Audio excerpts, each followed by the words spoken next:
Hi friends, நீங்கள் ரொம்ப ஸ்ட்ரெஸ்ஸாக ஃபீல் பண்ணுறீங்களா? ரொம்ப டிப்ரெஷனாக இருக்கீங்களா?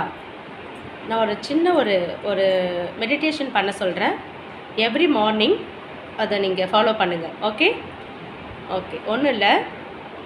நல்லா every morning you had to wake up, then you had to do the meditation. அன்றைய டே வந்துட்டு உங்களுக்கு ரொம்ப ஹாப்பியாக இருக்கும். என்ன சொல்லி மெடிடேஷன் பண்ணுறது, எதை சொல்கிறது அப்படின்னு நீங்கள் நினச்சிங்கன்னா, நான் எப்பயுமே சொல்கிறேன், எனக்குள்ளே சொல்கிற அந்த மந்திரத்தை இன்றைக்கி உங்களுக்காக நான் ஷேர் பண்ணுறேன்.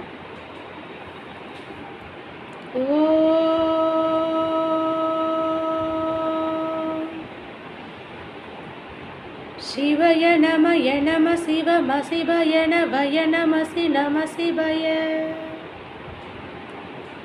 இந்த பஞ்சாட்சர மந்திரத்தை தினமும் காலை மாலை 21 முறை நீங்கள் சொன்னால் உங்கள் அனைத்து பிரச்சனைகளும் தீரும். உங்களுக்கு தீர்ந்திருக்கா அப்படின்னு நீங்கள் கேட்கலாம். ஒரு நம்பிக்கை, எல்லாமே ஒரு ஹோப் தான். ஓகேவா? ட்ரை பண்ணுங்கள். தேங்க்யூ.